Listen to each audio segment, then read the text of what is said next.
Welcome everyone to Earthfest 2025. So we're live here in Coal Drops Yard in King's Cross, London. Hello to you, our audience, to the young people here in person. So we're joined by a few schools in the room with us, but also hello to the 5,000 young people who are joining us in classes across London. So hello. Hi. I'm Paul. I'm Nirvana. And I'm Valeria. Did you want to introduce a little bit more about Earthfest? Yeah. Hi, so I'm Valeria from London Clean Air. We are the organizers of Earthfest, and Earthfest is a 4-day festival of sustainability. It's all about clean air and what we can do to support the environment. It is really, today is a special day because it's about you, it's about schools. The other 3 days are more geared towards a adult and general audience, but today is very much about you, the next generation, and what you can do about changing things. And you know, it's sometimes life isn't completely fair, and it might be that climate change-wise, you haven't been dealt the best cards in the world, but that actually means that you've got agency, you've got a mission, you've got the possibility of making a difference, and that does happen to some people. So I guess you're the lucky ones, and today you're going to be treated to loads of workshops and talks and the career fair and various experiences, and we very much hope to inspire you to understand that you've got an opportunity and that no action is too small to make a difference. Thank you. And speaking of developing as a young person, learning more about sustainability, Paul and I are from the Ministry of Eco-Education, which is a charity that works all across the UK. And we help teachers and schools embed teaching about sustainability into the national curriculum. So engaging, getting sustainability into the teaching, and engaging young people like yourselves in positive action against the climate and nature crises. So in the next 40-ish minutes, we'll hopefully have some fun exploring sustainability all across London. So we're going to look at the wonderful variety of birds that we have in this city. We're going to talk about things like our cycle superhighway and other sustainable projects that are happening in schools like yours all across the capital. Great. Thank you so much, Valeria. Did you want to head off? Thank you. Thank you. Now, so the Ministry of Eco-Education, we're all about asking questions. We've got some of them on the wall behind us. The question we're going to start, though, is thinking about how the stories we tell about London. So you might think of London as a city of 9 million people with traffic jams, noise and pollution. But do you think that we could change that story? Could we actually think of London as a green city? Now, if you have a look at this picture, what do you think this map shows? And I'm going to ask people in the room, has anyone got any ideas what this map could show? It's a bit different maybe to the one you see of London normally. It's the Thames, obviously, through the middle. But what could it be? Yeah. The greenery of the city. You're right. This is a map of the 8 million trees, the green canopy across London. And did you actually know, and it might be something you choose to do, you could walk north, south, east, west across London, and you could actually have the canopy of trees above you. So you could walk all the way from the top to the bottom of London under the canopy of trees. There are far more trees than you might actually think. And it's actually 50% of London, which is blue and green. And you might not have realised, but London is actually the world's first national park city. And it has an aim of creating a city where people, places, and nature are better connected. And a good question to ask is maybe, when did you last go for a walk out in nature? Have you got a favourite pocket of nature near where you live? Space of greenery? It could have been maybe that this morning you walked to school and you went through a park. So we know that being outside is really good for our mental and physical health. So it's really important to embrace green spaces. And actually, one of the things we also wanted to signpost is that there's an amazing network of people called National Park City Rangers. And they run projects across the city to help Londoners understand how urban nature is really important and diverse. And they provide inspiration and practical ways for people to connect with and nurture nature within their communities. And it might be that you know of a National Park City Ranger. It might be that you know of someone who helps with a community project. They might run an allotment or kind of help do some litter picking or something like that. So we definitely suggest checking out the National Park City website and movement and looking for your local ranger. Okay, so I'm going to hand back over to Nirvana. Okay, and for our first real segment of the day, we are joined by a very special guest, Mete Coban, Deputy Mayor for London for Environment and Energy. Please come and join us on the stage.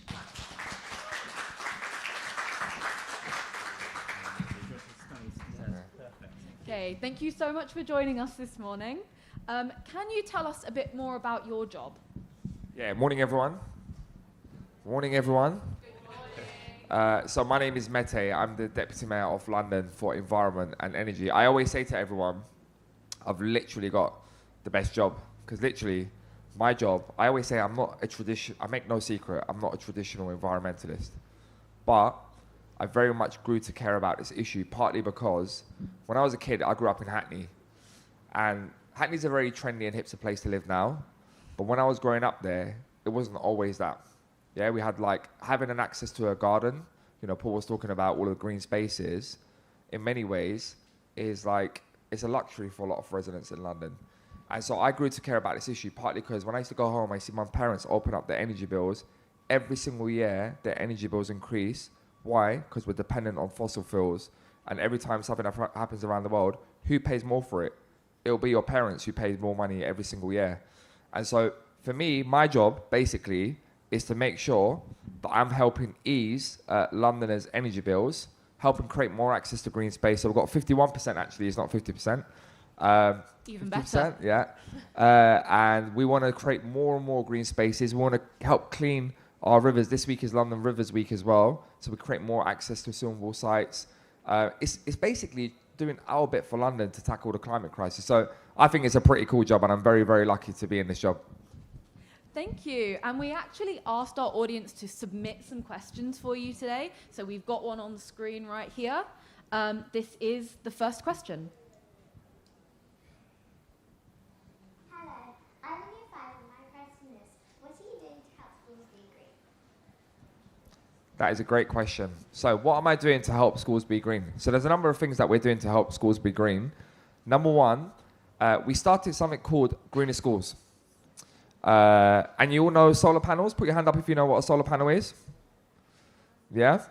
So what we started to do is we started to install solar panels on the roof of our schools so that they could save money on their energy bills. And then that money that they save on their energy bills, so it's up to like 15,000 per year, they can then use that to pay for your activities at school. So whether that's an additional school trip, whether that's more books or resources, whether it's an equipment that they needed for PE or whatever it may be, it's just trying to alleviate some of their costs. And it's also good for our planet because obviously we're using much more sustainable forms of energy. The other thing that we're doing is, I always say, how many of you, put your hand up, how many of you would drink dirty water? None, right? So why have we all tolerated or normalized breathing dirty air? We do need oxygen to live, right? Yeah? So why have we normalized breathing dirty air? Just because it's always been like that. Just because we live in a city and we've always had dirty air, we should just live like that. I had asthma as a kid. There's so many people that I know from my community who suffer with asthma, and they're some of the people who've done absolutely nothing to cause the crisis, but they're paying the price for it. Why? Because politicians over years haven't taken action. And so one of the things that we're doing is, as well as wider measures across London, one of the things that I'm going to be doing across schools is putting L filters in our classrooms, up to 200 schools, which will help improve the air quality that you have and you breathe in your schools to make sure that we're supporting young people across our city. So there's a whole bunch of things that we're doing across our schools to make sure, and more importantly, and we'll talk a bit more about this as well, about how we work with you to really help shape the city. Amazing, thank you. And here is our second question on the screen.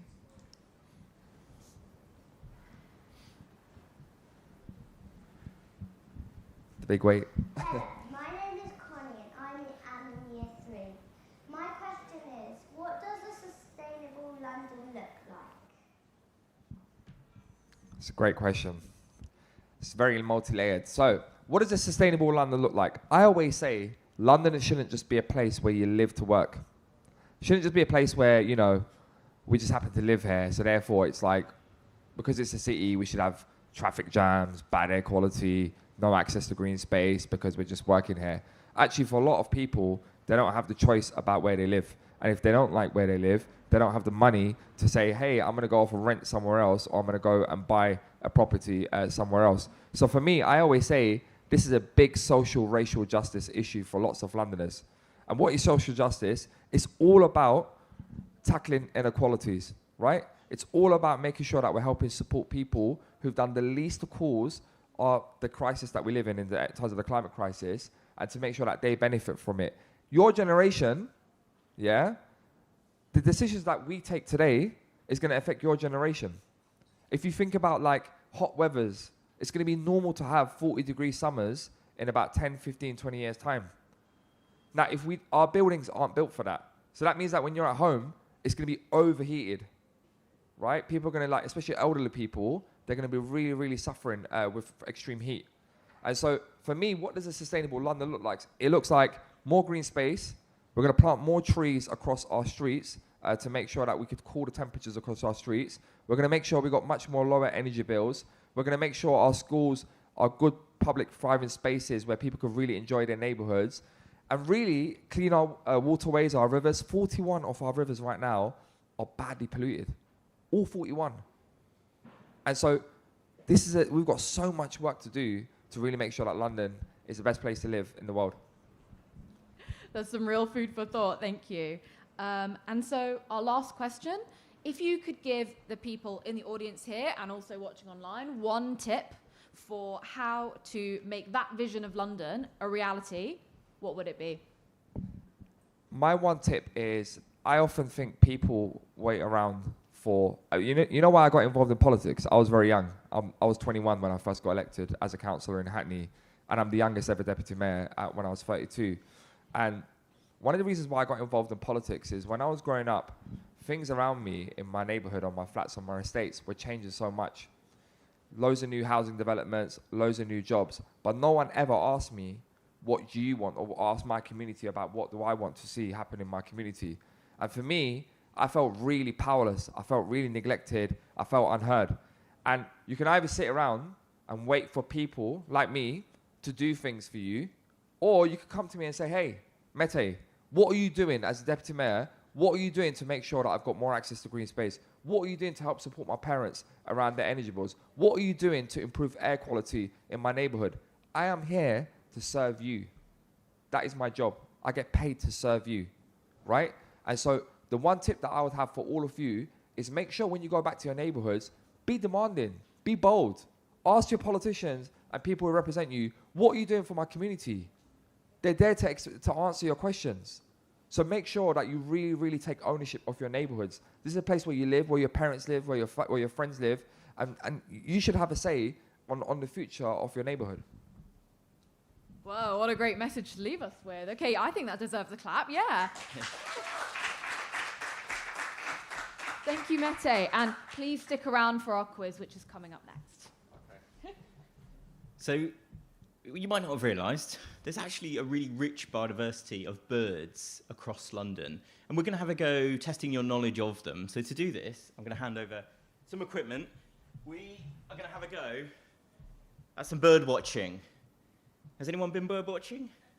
No? Anyone a fan of birds? Okay. So the way this is going to work is we're going to listen to a recording of a bird. Then we're going to have a go looking at a picture.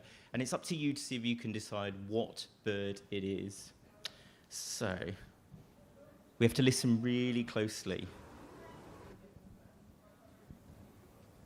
If you listen really closely. Ooh, there it is. What do we think? What do we think? It is this one. Easy first one. Now, you might not have realised then, this wood pigeon, there's an estimated 3 million pigeons in London, and that's one for every 3 people. I think some people have got some quite strong opinions about pigeons, but, you know, wood pigeons, they're a lovely bird. Okay, Next one. Let's listen closely again. Ooh. What's that sound? What could it be? This one's a bit unusual. Go on, shout it out if you think you know it. Any ideas? You might have seen these in some of the parks across London. Maybe this picture. Let's go to the picture.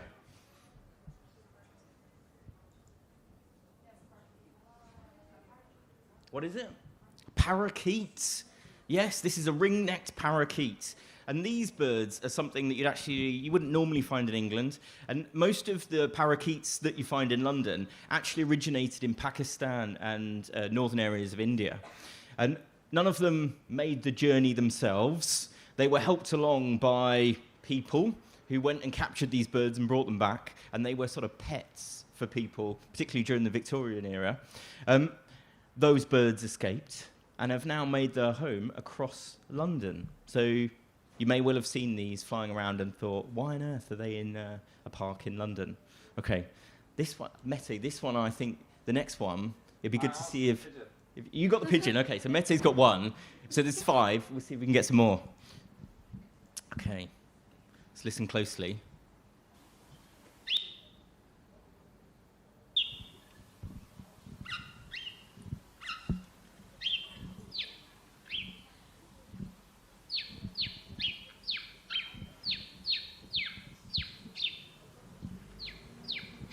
Seems like some people have heard it before, but do you know the name? Oh, close to a robin. I'll show you the picture.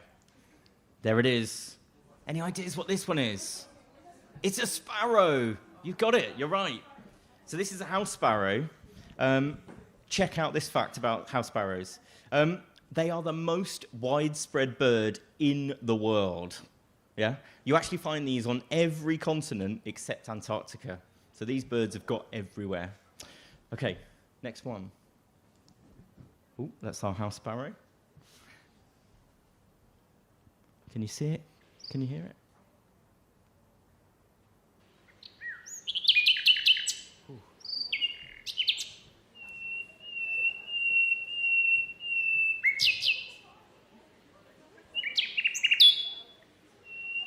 Any ideas? Any ideas? This one's quite famous again. I'll show you the picture. Might help. Not a robin. This is a nightingale. And these are really shy birds, but they're famous for that melodic song. And there's a person called Sam Lee who goes into the woods and sings with these birds. So he's created music with the nightingales as a kind of background. So they're very famous for this song. There's that kind of fast succession of it goes high-low, really rich notes. So next time you're, I don't know, hanging out on a balcony, see if you can maybe hear this nightingale. Okay, we've got the last one. Should we save this one for you, Mete? See if you can get this one. Might be quite different, this noise. Let's see if we can hear it.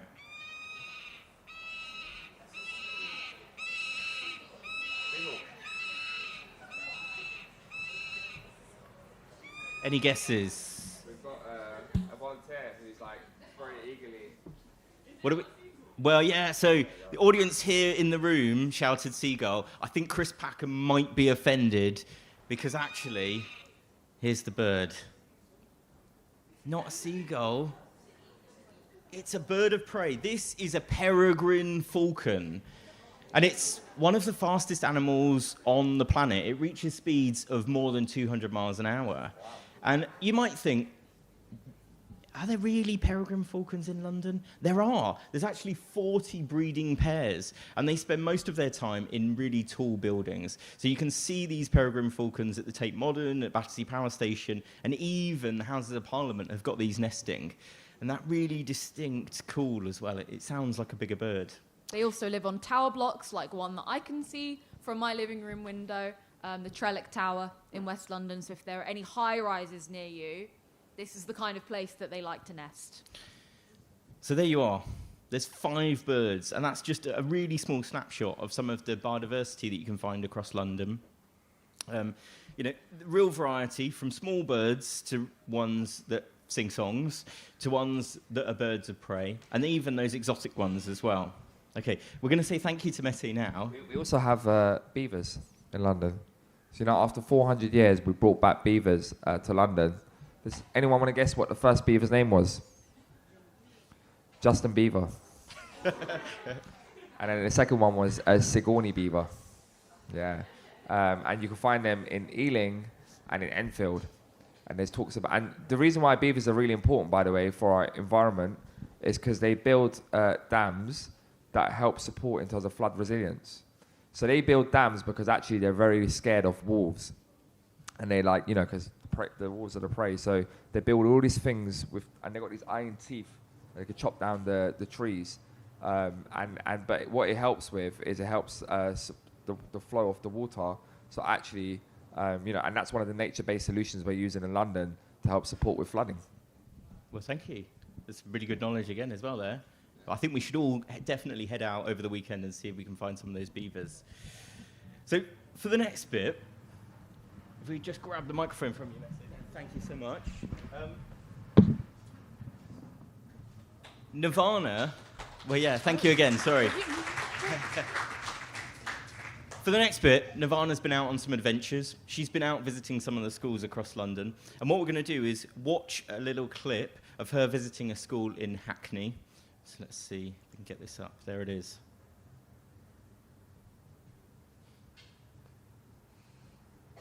Hi, I'm Nirvana and I'm here at Sebright School in Hackney, and we've come here today to find out about what the Green Schools project is doing to help this school explore sustainability. So I'm Henry, and I'm the founder and managing director of Green Schools Project. We started the Zero Carbon Schools programme with just a pilot of 4 schools 3 or 4 years ago, but now we're working with about 130 schools around the country. The programme that we're running with schools currently is called Zero Carbon Schools, which revolves around pupil sessions, but also includes 2 teacher training sessions and some support to involve the local community as well. So it's a really kind of whole school approach. My name's Zenobia. I'm Impact Manager at Green Schools Project, and I also do programme delivery. So can you tell me about how this workshop is set up? Yeah, so this workshop is focusing on teamwork, that is the main skill, and also coming up with a project idea that the teams are going to focus on. And because this is the first time that the teams are working together, we really want them to understand what kind of skills they'll need to work together over the next 8 weeks or so. So things like listening, being positive, respectful, involving everyone. We put a lot of emphasis in this workshop on actually getting the teamwork skills and putting that into practice today. Our team name is Energetic Earth Savers. Our team name is Eco Superstars. Our team name is Save the Planet. Our goal is to lower carbon emissions on food. We can do meat-free days on Mondays. Every Monday, we are going to do a low carbon pack lunch competition. And also we can have less meat on the other days. And we could also sell compost to parents and local farmers, so we could raise even more money towards the Zero Carbon project.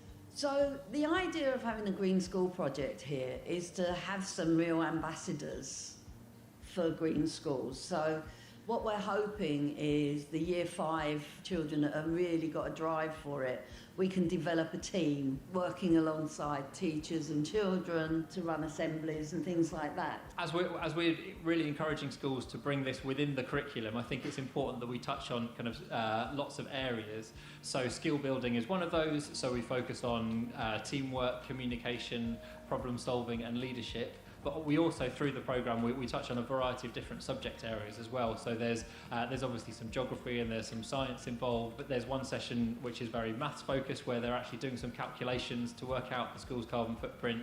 There's some English activities where they're kind of writing a speech or they're doing things that persuade the school to change its behaviour. And we've also got some outdoor sessions where kids get the opportunity to go outside in their playground or kind of some green space, which helps to kind of improve well-being and really connect them to the natural world around them. Okay, so that teamwork skill focus is really built into the sessions. Yeah, we're definitely trying to draw that out. So we use skills builders to make sure that teams are using leadership, teamwork, and all sorts of other things that help them to work together and develop their skills, because this is a really project-based part of the program. It's actually doing things. We want them to lead these projects and develop the skills. I think my favourite part was like when we were investigating our school's carbon footprint, because to me it seemed kind of interesting, like how high it was, so now I can find a way to make it lower so it won't be as high as it was before. I like how, we haven't done it yet, but the project thing sounds fun. I think all of us in the class are going to enjoy it a lot. The majority of schools, actually, we provide all the resources online. Schools can download the sessions and they do it. We still provide remote support, so we kind of run online support sessions and we just check in with them from time to time. But yeah, that's how we reach a wider audience of schools. I think the question everyone wants to know is, how do you manage to fit this in alongside everything else that schools have to do?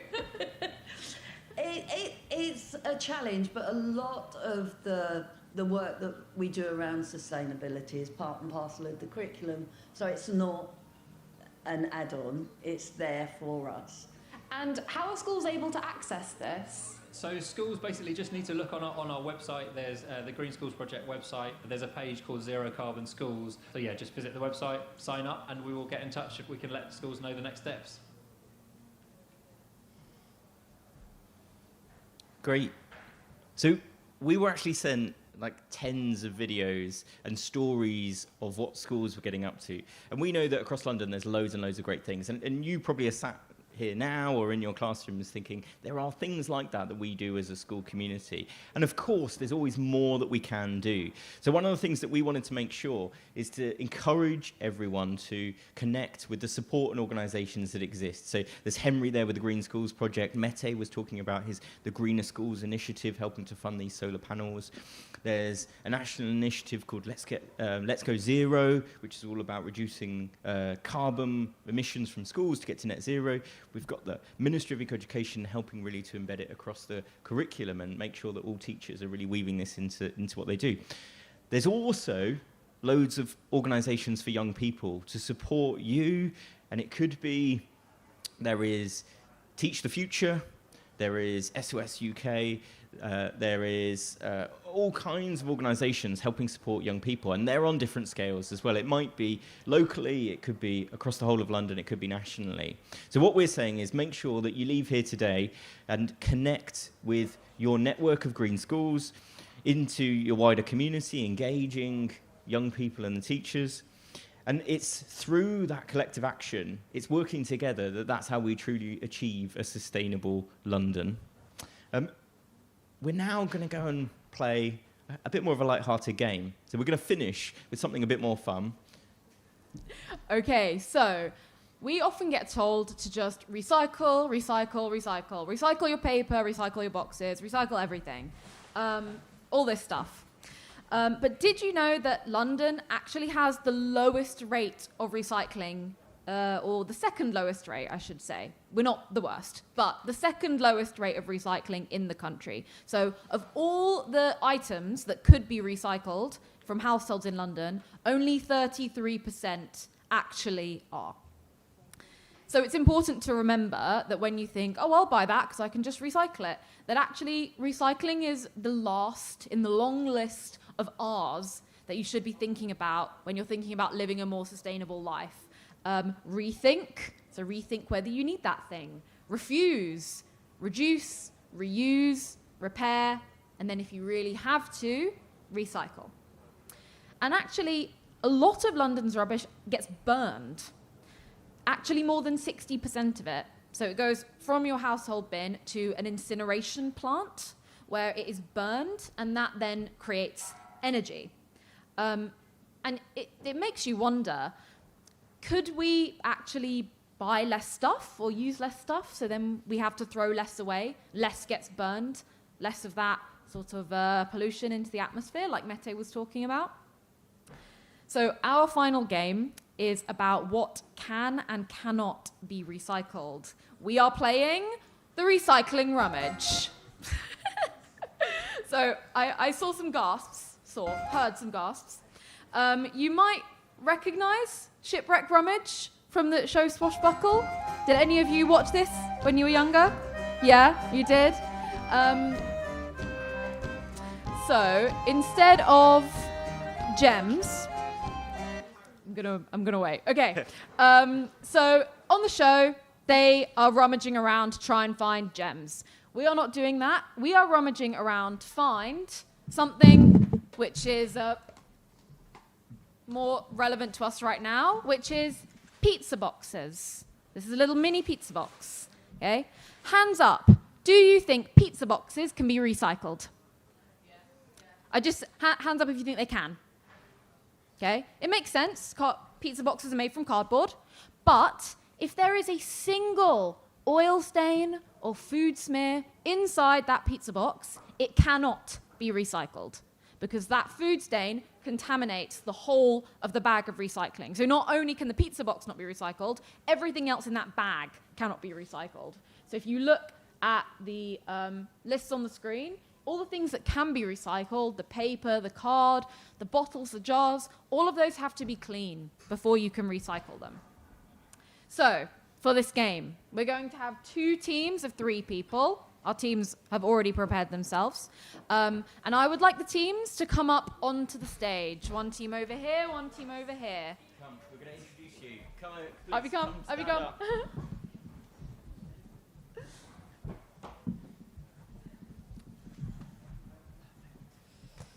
Okay, so this is how the game is going to work. I'm sorry, I have to talk into the microphone instead of to you guys. Wait. Okay, here we go. So, in your teams, you have a bin, and you are going to rummage through it to find 3 mini pizza boxes. This bin has got one with a red dot, an orange dot, and a yellow dot. You need to choose which of you is going to find the red one. Which one's going to find the orange one?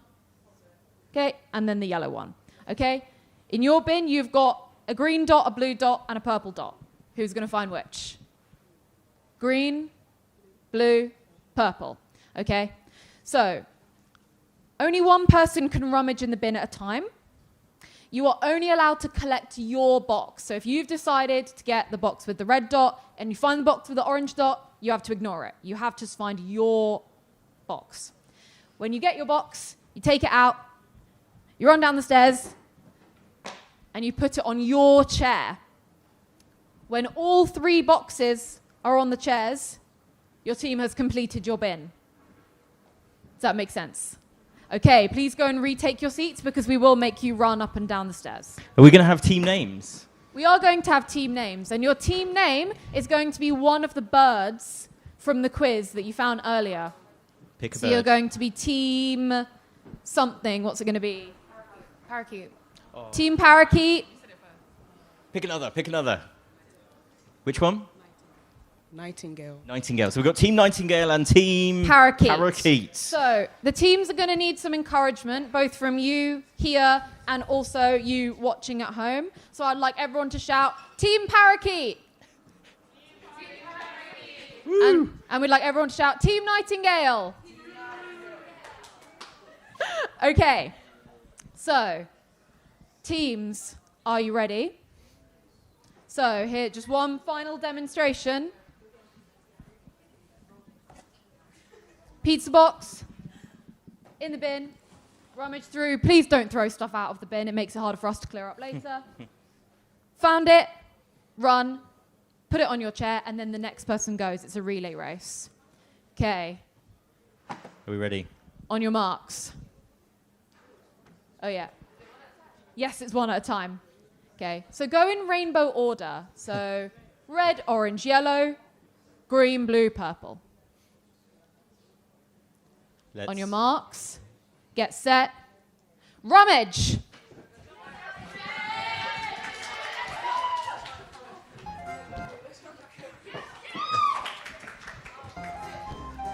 Ooh. Oh. How many have we got? One each. Who's it going to be? Nightingale, parakeet. Oh, close. Woo! Oh, we got. Okay, we've got. Is there still one left? hold on. Oh, we had. Okay. Sorry. Oh. So well done, Team Parakeet. Team Parakeet won. But also, well done, Team Nightingale, because all of you have managed to save pizza boxes from contaminating clean recycling. We'll stop the music. Just won't stop. Okay. Okay, as your prizes. We do have prizes for all 6 competitors. Yeah, So there we would you like to go. come up? Got We've a got a book, a very special book about Well done for your speed. Dale Vince, the founder of Ecotricity, who actually funds the work that we do as the Ministry of Eco-Education. So would you like to come up and just take well done for participating? Thank you so much. Okay. Okay. I think So the lesson from that then, Nirvana, was... that every little helps when it comes to recycling. Even if you just think it's one little bit of food in the recycling bin, it doesn't matter. It does. And if you're the person that takes it out, then you have done your part to help make sure that we do not live on a planet covered in waste and that London becomes a more sustainable, greener city. Thank you so much for joining us. That's actually all we have got time for today. But this is just the start of your Earthfest journey. So after this, you're going to head off to your workshops. You're going to be out of the rain, which is going to be great.